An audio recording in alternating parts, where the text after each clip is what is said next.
Tai Otoshi is the body drop, okay? So what I'm gonna do is I'm gonna throw my opponent forward in front of me and use my leg to trip him.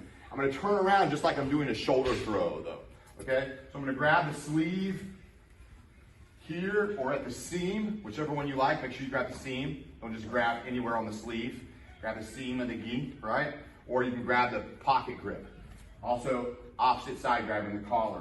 I'm going to pull him off balance, and I'm going to step across his body. So normally we would step to the toe. This time we're going to step all the way across, okay? I'm going to step all the way across, lift, come under the shoulder, and then I'm going to step back and drop on the front knee. So the leg that I step forward with, I'm going to drop down as I come across and drop down. So there's your body drop or your Tai Otoshi. Okay, we'll do it one more time. I like to drop down on the knee just because if I do the straight leg like this, I can have a tendency to hyperextend his back leg. See right there? So that's why I drop the leg. So now it's out of the way and he can get to the ground and do his rollout and I don't injure his knees. Does that make sense? So I'm gonna come in.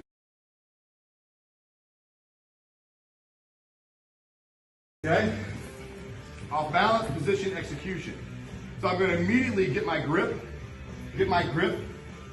go straight for the off balance right here. See that? I get into position, the shin is across the chest.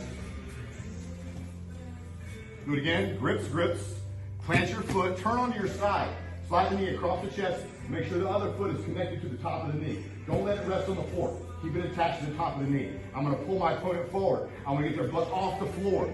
See how my legs are pointing in the same direction right there, okay? So that when I scissor my legs, this foot kicks my butt, this foot kicks the floor. Hold on to the sleeve and the collar so you can pull yourself up on top.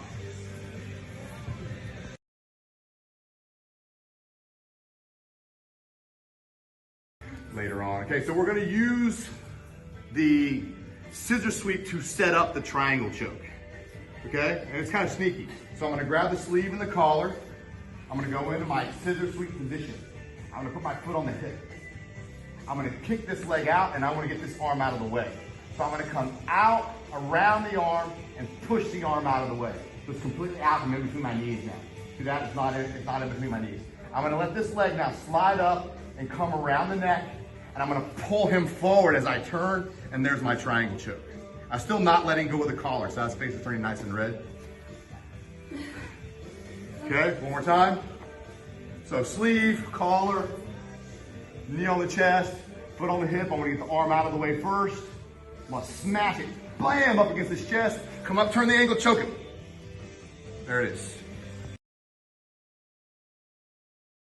Okay, so while my opponent is setting it up and going for the attack, right here, you see how his foot's not on my hip?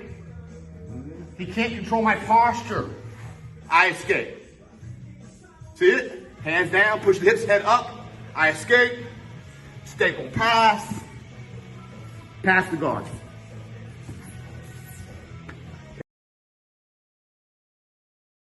Opponent escaped my triangle choke and passed my guard with a staple pass. So I want to do what we call a low underhook or ghost escape.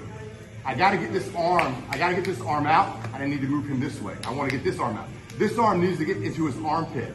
So I'm going to come underneath with my hands, lift his head up. Do that, see my other hand swim out. And it goes right into his armpit.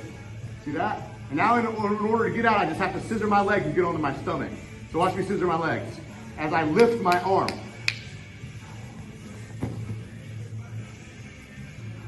See? And then I come right up to my knees.